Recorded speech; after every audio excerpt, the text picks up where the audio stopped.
जय जगन्नाथ पिलाମାନେ साहित्यान चैनल को समस्त स्वागत। आज आम तृतीय कविता विरही घन विषय पढ़ा। आज कविता आरंभ करने पूर्व कवि परिचय। यह कवितार कवि होती मायाधर मानसिंह। पुरी जिलार चिलिका उपकूलवर्ती गोटे छोट गाँ हूँ नंदला। भूल कर पाने गाँव ना हूँ नंदला। 1905 मसीहा नवेम्बर 13 तारिख से जन्मग्रहण करते। जो 4 वर्ष होता पिता पद्मचरण और माता सुभद्रा देवी देहांत हो जाता। तेणु बाल्य समय दुखपूर्ण था। शांत बापा जी थे अगाधु नायक।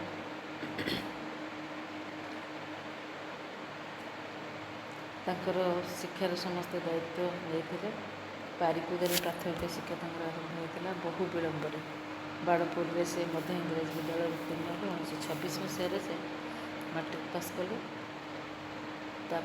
बीए पढ़े। बीए पढ़ी पाटना विश्वविद्यालय इंग्राजी स्नातकोत्तर डिग्री हासिल कले। परवर्ती समय इंग्लैंडर डरहम विश्वविद्यालय गवेषणा सकाशे से पीएचडी सम्मान भूषित है। से पीएचडी शीर्षक निबंध था कालिदास और शेक्सपियर। 1932 मसीह से हेमलता नामनी जड़े कन्या को बह करते। 3 पुत्र 2टी कन्या अच्छा। मायाधर मानसिंह कवि जीवन आरंभ होता पढ़ा समय जो से रेभेन्सा कॉलेज पाठ पढ़ुते से पश्चिम छात्रावासर जो मुखपत्र बाहर उर्मी से कविता प्रकाश पाई से पत्रिकार संपादक।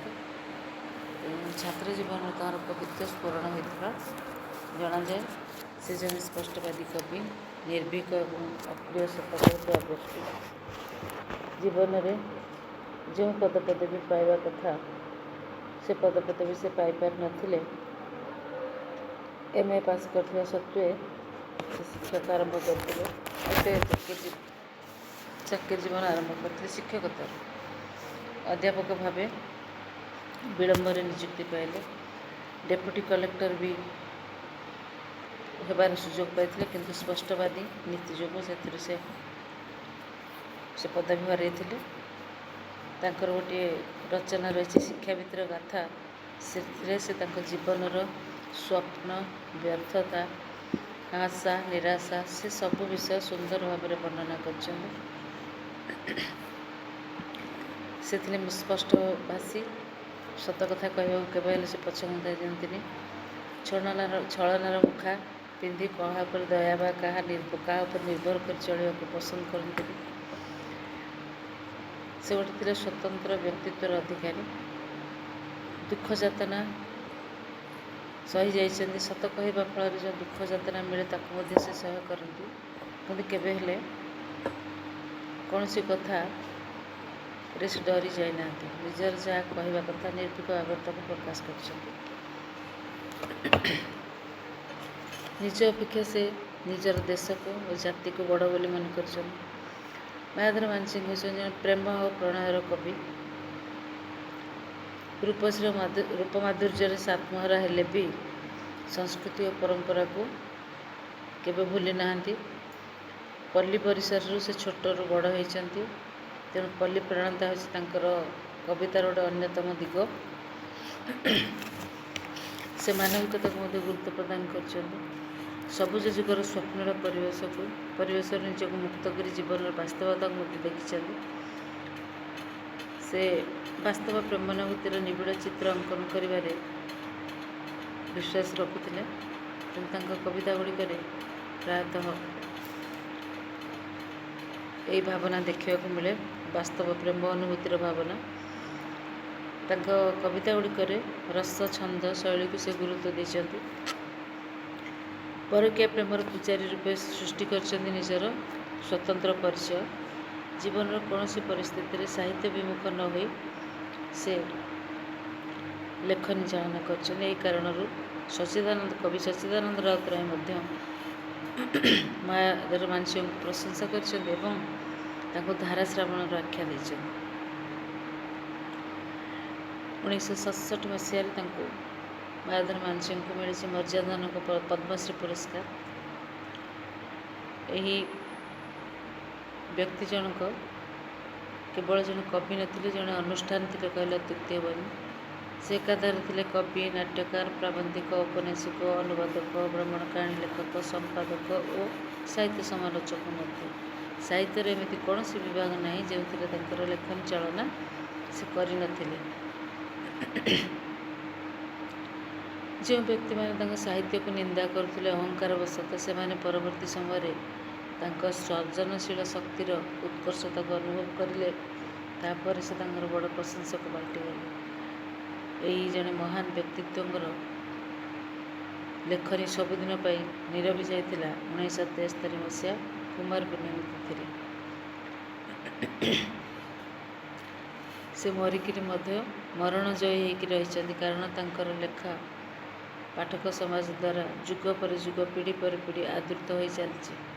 ସେହିଭଳି ଜଣେ ମହାନ ବ୍ୟକ୍ତିଙ୍କ ଦ୍ୱାରା ରଚିତ କବିତା ବିରହୀ ଘନ ଆଜି ଆମେ ପଢ଼ିବା। ପ୍ରଥମେ ଦେଖିବା ତାଙ୍କର ସୃଷ୍ଟି ସମ୍ପଦ। ଅନେକ ଗୁଡ଼ିଏ ସୃଷ୍ଟି ତାଙ୍କର ରହିଛି। କବିତା ସଂକଳନ, ଧୂପ, ହେମଶସ୍ୟ, ହେମପୁଷ୍ପ, ବାପୁତର୍ପଣ, ଅକ୍ଷତ, କୋଣାର୍କ, ଗୀତରେଣୁ, ଏହା ସହିତ କାବ୍ୟ ଅଛି, ନାଟନାଟିକା ଅଛି, ଭ୍ରମଣ କାହାଣୀ ଅଛି, ଉପନ୍ୟାସ, ପ୍ରବନ୍ଧ ସମାଲୋଚନା, ଅନୁବାଦ, ସମ୍ପାଦନା ଇତ୍ୟାଦି ବହୁତ ରଚନା ତାଙ୍କର ରହିଛି। ଏବେ ଏଇ ଯେଉଁ ଆଧୁନିକ କବିତାଟି ଆଜି ଆମେ ଆଲୋଚନା କରୁଛନ୍ତି, ସେ କବିତାଟି ଗୋଟିଏ ରୋମାଣ୍ଟିକ୍ ଧର୍ମୀ କବିତା। ଏଥିରେ ରୋମାଣ୍ଟିକ୍ ଭାବଧାରା ଦେଖିବାକୁ ମିଳିଛି। ରୋମାଣ୍ଟିକ୍ ଭାବଧାରା ବିଷୟରେ ଟିକେ ଆଲୋଚନା କରିଦେବା। ରୋମାଣ୍ଟିସିଜିମ୍ରୁ ରୋମାଣ୍ଟିକ୍ ଧର୍ମୀ ସାହିତ୍ୟ ସୃଷ୍ଟି ହୋଇଛି। ରୋମାଣ୍ଟିସିଜିମ୍ ହେଉଛି ଗୋଟେ ସାହିତ୍ୟିକ ଆନ୍ଦୋଳନ, ମାନେ ଗତାନୁଗତିକ ସାହିତ୍ୟିକ ପରମ୍ପରାକୁ ବିରୋଧ କରି ୟୁରୋପରେ ଗୋଟିଏ ଆନ୍ଦୋଳନ ଆରମ୍ଭ ହୋଇଥିଲା, ଯାହାକୁ କୁହାହେଉଥିଲା ରୋମାଣ୍ଟିକ୍ ମାନେ ରିଭଲ୍ୟୁସନ୍। ଏଥିରେ ଅବାଧ ଓ ମୁକ୍ତ ସାହିତ୍ୟ ସୃଷ୍ଟି ପାଇଁ ପ୍ରେରଣା ମିଳିଥିଲା। କଳ୍ପନା ଏବଂ ଆବେଗକୁ ପ୍ରାଧାନ୍ୟ ଦିଆଗଲା। ଅଷ୍ଟାଦଶ ଶତାବ୍ଦୀର ଶେଷ ଦଶକରୁ ଊନବିଂଶ ଶତାବ୍ଦୀର ପ୍ରଥମାର୍ଦ୍ଧ ପର୍ଯ୍ୟନ୍ତ ଇଂରାଜୀ ସାହିତ୍ୟରେ ଏହାର ପ୍ରଭାବ ଦେଖିବାକୁ ମିଳିଥିଲା। ତେଣୁ ସେହି କାରଣରୁ ୱିଲିୟମ୍ ୱାର୍ଡସୱର୍ଥଙ୍କ ଇଂରାଜୀ ସାହିତ୍ୟରେ ମାନେ ରୋମାଣ୍ଟିସିଜିମ୍ର ପ୍ରବର୍ତ୍ତକ ରୂପେ ଗ୍ରହଣ କରାଯାଏ। ରୋମାଣ୍ଟିକ୍ ସାହିତ୍ୟର ମୁଖ୍ୟ ବିନ୍ଦୁ ହେଲା ପ୍ରେମ, ପ୍ରଣୟ ଓ ପ୍ରକୃତି। ଏଥିରେ ଭାବପ୍ରବଣତାକୁ ଗୁରୁତ୍ୱ ଦିଆଗଲା। ପ୍ରକୃତି ନିକଟକୁ ପ୍ରତ୍ୟାବର୍ତ୍ତନ କରିବାକୁ ଆହ୍ୱାନ ଆସିଲା। ପ୍ରକୃତିର ସୌନ୍ଦର୍ଯ୍ୟ ସହ ମଣିଷ ନିଜ ଜୀବନର ସମନ୍ୱୟ ସ୍ଥାପନ କଲା। ଗାଁ, କ୍ଷେତ, ବିଲ, ବାଡ଼ି, ପାହାଡ଼, ଝରଣା, ନଦୀ, ସମୁଦ୍ର, ଫୁଲ, ପ୍ରଜାପତି ଏହା ତାକୁ ଆକର୍ଷିତ କଲେ। ଏଥିରେ ବ୍ୟକ୍ତି କୈନ୍ଦ୍ରିକତାକୁ ପ୍ରାଧାନ୍ୟ ଦିଆଗଲା। ଆସିଲା ଅତୀତ ପ୍ରତି ଆସକ୍ତି। ସୁଦୂରର ସୌନ୍ଦର୍ଯ୍ୟରେ ରୋମାଣ୍ଟିକ୍ କବି ରୋମାଣ୍ଟିକ୍ ମୋହାବିଷ୍ଟ ହୋଇଗଲା। ପ୍ରେମଜନିତ ବିଷାଦବୋଧରେ ଅପ୍ରାପ୍ତିର ଦୁଃଖ ଅପେକ୍ଷା ପ୍ରେମ ଶୁଦ୍ଧ ଆବେଗ ପ୍ରତିଫଳିତ ହେଲା। ଏହି ଭାବଧାରା ଆସିଲା କେଉଁଠିକୁ ନା ଓଡ଼ିଆ ସାହିତ୍ୟକୁ। କାହା ମାଧ୍ୟମରେ ନା ରାଧାନାଥ ରାୟଙ୍କ ଚେତନା ମାଧ୍ୟମରେ ଓଡ଼ିଆ ସାହିତ୍ୟରେ କବି ରାଧାନାଥ ରାୟଙ୍କୁ ରୋମାଣ୍ଟିକ୍ ଚେତନାର ଆଦ୍ୟ ପ୍ରବକ୍ତା ଭାବରେ ଗ୍ରହଣ କରାଯାଏ ଏବଂ ଏହି ଧାରାକୁ ଶକ୍ତିଶାଳୀ କରିବାରେ ଯେଉଁମାନେ ସହଯୋଗ କରିଥିଲେ ସେମାନଙ୍କ ମଧ୍ୟରେ କବି ମାୟାଧର ମାନସିଂହ ଜଣେ ହେଉଛନ୍ତି ପ୍ରମୁଖ ବ୍ୟକ୍ତି। ସେ ରୋମାଣ୍ଟିକ୍ କାବ୍ୟ ଚେତନାର ସର୍ବଶ୍ରେଷ୍ଠ ସଫଳ ରୂପକାର। ମାୟାଧର ମାନସିଂହଙ୍କର ହେମପୁଷ୍ପ ଗୋଟିଏ କବିତା ସଂକଳନ ଅଛି। ଅନେକ ସଂକଳନ ତ ରହିଛି, ତା ଭିତରୁ ହେମପୁଷ୍ପ ଗୋଟିଏ ସଂକଳନ, ଯେଉଁ ସଂକଳନରୁ ଆଲୋଚ୍ୟ କବିତା ବିରହୀ ଘନ ଆନୀତ। ଏଥିରେ ବିରହ ଓ ଅପ୍ରାପ୍ତି ପରି ରୋମାଣ୍ଟିକ୍ ସୁଲଭ ସ୍ୱର ଝଙ୍କୃତ ହୁଏ। ଏହି କବିତା ଭିତରେ ରୋମାଣ୍ଟିକ୍ ଚେତନା ମିଳନ ଅପେକ୍ଷା ବିରହକୁ ଅଧିକ ଗୁରୁତ୍ୱ ଦେଇଥାଏ। ବିରହୀ ଘନ କବିତାରେ ପ୍ରକୃତି ବିରହୀ ହେଉଛନ୍ତି କବି ନିଜେ। ନିଜ ବିରହ କଷ୍ଟକୁ ବ୍ୟକ୍ତ କରିବାକୁ ଗୋଟିଏ ମାଧ୍ୟମ ସେ ଖୋଜିଛନ୍ତି ଏବଂ ସେ ମାଧ୍ୟମ ତାଙ୍କ ପାଖରେ ପହଞ୍ଚିଛି କେଉଁଠି ନା ଆକାଶର ବର୍ଷୁକି ମେଘ, ଯିଏ ବର୍ଷା ହେଇ ଚାଲିଛି। ପ୍ରକୃତିର ଅଭିନ୍ନ ଅଙ୍ଗ ମେଘ ସହ ବ୍ୟକ୍ତିଗତ ବେଦନାବୋଧକୁ ଯୋଡ଼ିଛନ୍ତି କବି। ରୋମାଣ୍ଟିକ୍ ଚେତନା ଅନ୍ତର୍ଗତ ପ୍ରଣୟବୋଧର ବିଷାଦବୋଧ ବିରହୀ ଘନ କବିତାର ଅନ୍ତଃସ୍ୱର ହୋଇଥିବାରୁ ଏହାକୁ ରୋମାଣ୍ଟିକ୍ ଦୈବିକ କବିତା ରୂପେ ଗ୍ରହଣ କରାଯାଇଛି। ତେବେ ଏହାର ପୃଷ୍ଠଭୂମି ବିଷୟରେ ଟିକେ ଜାଣିବା। ଯେହେତୁ ସେ ଜଣେ ରୋମାଣ୍ଟିକ୍ କବି ଥିଲେ, ସେ ମନର ସ୍ୱପ୍ନକୁ ନେଇକି ବହୁ ଭାବ ବିହ୍ୱଳ ହେଉଥିଲେ। ତରୁଣୀର ସୌନ୍ଦର୍ଯ୍ୟ ତାଙ୍କୁ ଆତ୍ମହରା କରୁଥିଲା। ତରୁଣୀର ପ୍ରେମପୂର୍ଣ୍ଣ କଥା ତାଙ୍କୁ ପ୍ରେମିକ କରାଇ ଦେଇଥିଲା। ଗୋଟିଏ ପ୍ରେମିକାର ମଧୁବୋଳା ଲାବଣ୍ୟମୟୀ କଥା ତାଙ୍କ ମନରେ ଅଜସ୍ର ଭାବନା ସୃଷ୍ଟି କରୁଥିଲା। କିନ୍ତୁ ସେମାନଙ୍କ କୌଣସି ନିର୍ଦ୍ଦିଷ୍ଟ ଠିକଣା ନଥିଲା। କବିତା ରଚନାର ପ୍ରାରମ୍ଭିକ ପର୍ଯ୍ୟାୟରେ ନାରୀ ପୁରୁଷର ଯେଉଁ ଆକର୍ଷଣ ଓ ତଜନିତ ଆବେଗକୁ ସେ ଗୁରୁତ୍ୱ ଦେଇଥିଲେ। ରୋମାଣ୍ଟିକ୍ ଚେତନା ଦ୍ୱାରା ପ୍ରଭାବିତ କବି ବିଶ୍ୱାସ ରଖନ୍ତି ଯେ କୌଣସି ନିର୍ଦ୍ଦିଷ୍ଟ ତରୁଣୀ ନିକଟରେ ପ୍ରେମ ଅଟକିଯାଏ ନାହିଁ। ପ୍ରେମ ଜୀବନରେ ଥରେ ମାତ୍ର ନୁହେଁ, ବାରମ୍ବାର ଆସିପାରେ, କାରଣ ଏହା ହେଉଛି ଗୋଟେ ମାନବୀୟ ଦୁର୍ବଳତା। ଏହି ଦୃଷ୍ଟିରୁ ବିଚାର କଲେ ବିରହୀ ଘନ କବିତାଟି ଗୋଟେ ଦୂରେଇ ଯାଇଥିବା ପ୍ରେୟସୀର ସ୍ମୃତିରେ ରଚିତ ହୋଇଛି।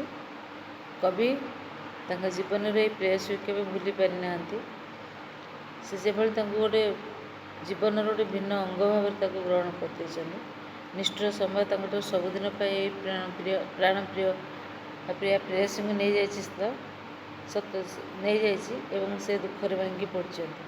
ବେଦନାଦଗ୍ଧ କବି ଅନ୍ତରର ବିରହକୁ ପ୍ରକାଶ କରିବାକୁ ଖୋଜିଛି ଗୋଟେ ମାଧ୍ୟମ। ତେଣୁ ରୋମାଣ୍ଟିକ୍ ସୁଲଭ ମନ ଦେଇ ଖୋଜିଥିବାରୁ ତାକୁ ଗୋଟେ ମାନେ ସେଇ ଭଳି ଗୋଟିଏ ବିଷୟ ସେ ବର୍ଣ୍ଣନା କରିଛନ୍ତି। ମେଘର ମାନସିକ ଅବସ୍ଥା ମଧ୍ୟ ତାଙ୍କ ପରି ହେଇଛି। ତେଣୁ ସେ ମେଘକୁ ସମ୍ବୋଧନ କରି ରଚନା କରିଛନ୍ତି ବିରହୀ ଘନ। ମେଘର ଅନ୍ୟ ନାମ ହେଉଛି ଘନ।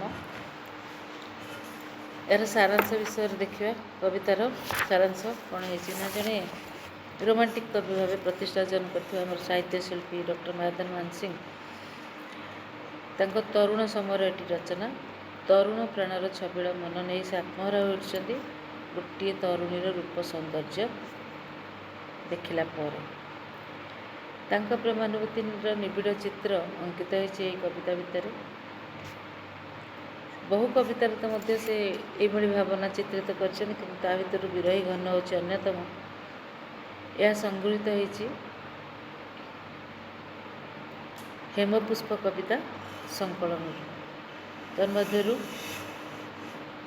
ଏଥିରେ ସେ କ'ଣ କରିଛନ୍ତି ନା, ବର୍ଷୁକି ମେଘକୁ ସମ୍ବୋଧନ କରିଛନ୍ତି। ଏହାକୁ ସମ୍ବୋଧନାତ୍ମକ କବିତା ମଧ୍ୟ କୁହାଯାଇପାରେ, କାରଣ ଆମର ଓଡ଼ିଆରେ ରହିଛି ଯେଉଁ କବିତା ସବୁ ତାହାର ଭିନ୍ନ ଭିନ୍ନ ରୂପ ରହିଛି, ଭିନ୍ନ ଭିନ୍ନ ବିଭାଗର କବିତା ରହିଛନ୍ତି। ସମ୍ବୋଧନ ଭିତ୍ତିକ କବିତା ମଧ୍ୟ ଅଛି। ତେଣୁ ଏହାକୁ ଯେହେତୁ ସମ୍ବୋଧନ କରି ସେ କବିତାଟି ରଚନା କରିଛନ୍ତି, ସମ୍ବୋଧନାତ୍ମକ କବିତା ମଧ୍ୟ କୁହାଯାଇପାରେ। କବି ଅନୁମାନରେ ମେଘ ଖୋଜୁଛି ତା ପ୍ରାଣପ୍ରିୟା ରମଣୀକୁ। ଏଠି ମେଘ ଆକୁଳତା ପ୍ରଦାନ କରିଛି, ତା ଭିତରେ ଆକୁଳତା ସୃଷ୍ଟି ହେଇଛି। ପ୍ରିୟତମାର ସନ୍ଧାନ ପାଇପାରି ନାହିଁ ମେଘ, ବରଂ ତା ପାଇଁ ତା ସ୍ୱପ୍ନ ପାଲଟୁଛି। ଯେତେବେଳେ ତାକୁ ମିଳୁନି, ସେ ଯେଉଁ ଅପ୍ରାପ୍ତିର କଷ୍ଟରେ ସେ ଜର୍ଜରିତ ହେଉଛି, ତା ମନରେ ବେଦନା ଭର୍ତ୍ତି ହେଉଛି ଏବଂ ଧୀରେ ଧୀରେ ସେ ଗମ୍ଭୀର ପାଲଟି ଯାଉଛି। ଏ ଯେଉଁ ଅପ୍ରାପ୍ତିର କଷ୍ଟରେ ତା କପାଳରେ ବିଷାଦର ରେଖା ଏବଂ ଗାଲରେ ଚିନ୍ତାର କାଳିମା ଦେଖିବାକୁ ମିଳିଛି। ପ୍ରିୟା ସହ ବିତିଥିବା ଯେଉଁ ମଧୁମୟ ମୁହୂର୍ତ୍ତ, ଯେଉଁ ମୁହୂର୍ତ୍ତ ସେ ଅତୀତରେ କାଟିଛନ୍ତି, ତାହାକୁ ସେ ସ୍ମୃତିରେ ରଖି ସଜାଡ଼ି ସାଇତିକି ରଖିଥିଲେ, ତାକୁ ସେ ମନେ ପକାଇଛନ୍ତି। ମନେ ପଡ଼ିଯିବା କ୍ଷଣି କଷ୍ଟ ଅସହ୍ୟ ହୋଇଯାଇଛି, ଆଉ ଆଖିରୁ ଝରୁଛି ଲୁହ। କବି ଆକାଶରେ ସୃଷ୍ଟି ହେଉଥିବା ବିଜୁଳିର ଛଟାକୁ ବର୍ଣ୍ଣମାଳା ସହିତ ତୁଳନା କରିଛନ୍ତି। ଯେମିତି ତାଙ୍କୁ ଲାଗୁଛି ପ୍ରଣୟିନୀର ବେକରେ ଏହି ବର୍ଣ୍ଣମାଳାଟି ଲମ୍ବାଇ ଦେବାକୁ ମେଘ ଯେମିତି ବ୍ୟାକୁଳ ଏବଂ ବ୍ୟଗ୍ର ହୋଇ ଉଠୁଛି। ପ୍ରକୃତରେ ମେଘର ମାନସୀ ପୁଣ୍ୟବତୀ ହେଉଛି ଏବଂ ଭାଗ୍ୟବତୀ, କାରଣ କୌଣସି ପ୍ରେମିକ ଆଖିରୁ ଲୁହ ଢାଳି ବିରହ କଷ୍ଟକୁ ସାଥିରେ ଧରି ଏମିତି ଯୁଗ ଯୁଗ ଧରି ପ୍ରେମିକାକୁ ଖୋଜିବାର ପ୍ରସଙ୍ଗ ଦେଖିବାକୁ ମିଳେ ନାହିଁ କୌଣସିଥିରେ। ତେଣୁ କବି ଯେଉଁ ଅନୁଭବ କରୁଛନ୍ତି, ମେଘ ଘଡ଼ଘଡ଼ିର ଗମ୍ଭୀର ଧ୍ୱନିରେ ଯେମିତି ତାଙ୍କୁ ଲାଗୁଛି ଯେ ଉଚ୍ଚାରିତ ହେଉଛି ପ୍ରିୟତମର ନାଁ ଏବଂ ସେଇ ଧ୍ୱନି ମାଟିକୁ ଛୁଇଁଲା ବେଳେ ତାହା ଧୀରେ ଧୀରେ ଅସ୍ପଷ୍ଟ ହୋଇଯାଉଛି। ତେଣୁ ମେଘର ପ୍ରିୟତମା କିଏ ତାହା ଜାଣିବା ସମ୍ଭବପର ହୋଇନାହିଁ। ମେଘର ପ୍ରିୟତମାକୁ କବି ପାଷାଣୀ ଏବଂ ହୃଦୟହୀନା ବୋଲି ସମ୍ବୋଧନ କରିଛନ୍ତି। ତାକୁ ହତଭାଗିନୀ ବୋଲି କହିଛନ୍ତି ଏବଂ ଏହା ମଧ୍ୟ କହିଛନ୍ତି ଯେ ପ୍ରେମକୁ ତ୍ୟାଗ କରି କେଉଁ ଆଶାରେ ସେ କେଉଁଠି ଲୁଚିକିରି ଅଛି। ସେ କେବଳ ହିଁ ନିଜକୁ ଜାଣିଛି ଯେ କେଉଁଠି ନିଜକୁ ଆତ୍ମଗୋପନ କରି ରଖିଛି। ପୃଥିବୀର ଅଗଣିତ ପ୍ରଣୟୀମାନଙ୍କ ପ୍ରେମ ଭାବନାକୁ ବର୍ଷୁକି ମେଘ ଚଞ୍ଚଳ କରିଦେଇଛି। ଯେତେବେଳେ ମେଘ ଆସେ ସେତେବେଳେ ପ୍ରେମ ପ୍ରଣୟ ଭରା ଆତ୍ମା ଗୁଡ଼ିକ ଧୀରେ ଧୀରେ ଚଳଚଞ୍ଚଳ ହୋଇଯାଆନ୍ତି। ତେଣୁ ସେ କେଉଁଠି ନିଜକୁ ଲୁଚାଇକି ରଖିଛି, ସେଥିଲାଗି କବିତାକୁ କହିଛନ୍ତି ପ୍ରଣୟର ଚିର ଭାଲଟିକା ବର୍ଣ୍ଣନା କରିଛନ୍ତି। ତା ଆଗମନରେ ପୃଥିବୀର ଜୀବଜନ୍ତୁ ଉଲ୍ଲସିତ ହୁଅନ୍ତି। କାହା ଆଗମନରେ? ମେଘର ଆଗମନରେ। ଜୁଇ ଫୁଲ ପରି କିଶୋରୀମାନେ ପ୍ରେମ ଭାବନାରେ ବିକଶିତ ହୁଅନ୍ତି। କଳା ମେଘକୁ ଦେଖି ମୟୂର ନାଚି ଉଠେ।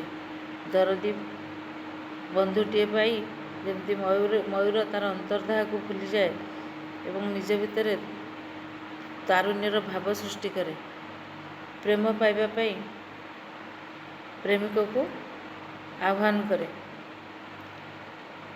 ଏହିଭଳି ଭାବରେ କବି ଅତି ସୁନ୍ଦର ରୂପେ ବର୍ଣ୍ଣନା କରିଛନ୍ତି ପ୍ରସଙ୍ଗଟିକୁ।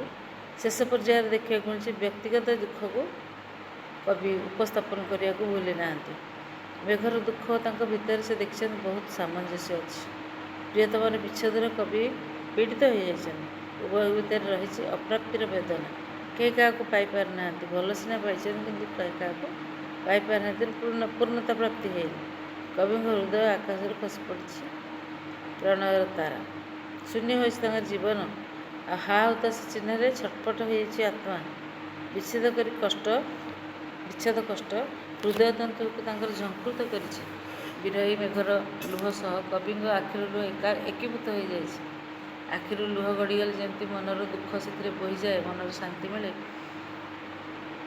ସେହିଭଳି ଭାବନା କବିଙ୍କୁ ଦରଦୀ ପ୍ରେମିକ ରୂପେ ପରିଣତ କରିଛି। ତାଙ୍କ ଛାତି ଭିତରେ ଯେଉଁ ଅସରନ୍ତି କୋହକୁ ସେ ଚାପି ଧରିଛନ୍ତି ଏବଂ ବନ୍ଧୁ ଭାବରେ ସମ୍ବୋଧନ କରିଛନ୍ତି ବିରହୀ ଘନକୁ। ଅଶାନ୍ତି ଭିତରେ ଶାନ୍ତିର ବାଟ ଖୋଜିଛନ୍ତି କବି ମାୟାଧର ମାନସିଂହ। ହୃଦୟର ପୀଡ଼ାକୁ ତାହା କେତେ ପ୍ରଶମିତ କରିବ କହିବା ସହଜ ନୁହେଁ। ତଥାପି ସମଦାସାରେ ପୀଡ଼ିତ ବ୍ୟକ୍ତି ପାଖରେ ନିଜକୁ ବ୍ୟକ୍ତ କରିଦେଲେ ହୃଦୟ ଯେ ହାଲୁକା ହୋଇଯାଏ, ଏହା କବି ଜାଣିଥିଲେ। ତେଣୁ ମେଘ ନିକଟରେ ବିରହୀ ପ୍ରାଣର ଯେଉଁ ଅକପଟ ଅଭିବ୍ୟକ୍ତି, ତାହା ଉଚ୍ଚକୋଟୀର ହୋଇଛି। ଅତି ସୁନ୍ଦର ବର୍ଣ୍ଣନା। ପିଲାମାନେ, ମେଘ ନିକଟରେ କବି କେମିତି ନିଜ ବିରହୀ ପ୍ରାଣର ଅକପଟ ଅଭିବ୍ୟକ୍ତିକୁ ବ୍ୟକ୍ତ କରିଛନ୍ତି, ତାହା ଏଥିରେ ଅତି ସୁନ୍ଦର ଭାବରେ ବର୍ଣ୍ଣନା କରାଯାଇଛି। ଆଶା କରୁଛି ତୁମମାନଙ୍କୁ କବିତାର ବିଶ୍ଳେଷଣ, ତାର ଯେଉଁ କବି ପରିଚୟ ଏବଂ ସାରାଂଶ ତୁମମାନଙ୍କ ଉପକାରରେ ଆସିବ। ଏଥିରୁ ସର୍ଟ ଟାଇପ୍ କୋଶ୍ଚିନ୍ ଆଉ ତାର ମୁଁ ଦେଇଦେଇଛି ଟେକ୍ସଟଟା ଦେଇଛି, ତାର ସର୍ଟ ଟାଇପ୍ କୋଶ୍ଚିନ୍ ହେଲା। ତାକୁ ଯଦି ନୋଟ୍ସ ବନାଇବାକୁ ଚାହୁଁଛ ତାହେଲେ ଆରାମରେ କରିପାରିବ। ପିଲାମାନେ ଭିଡ଼ିଓଟିକୁ ଲାଇକ୍ କରିବ, ସେୟାର କରିବ, ସବସ୍କ୍ରାଇବ୍ କରିବ। ରହିଲି, ଧନ୍ୟବାଦ।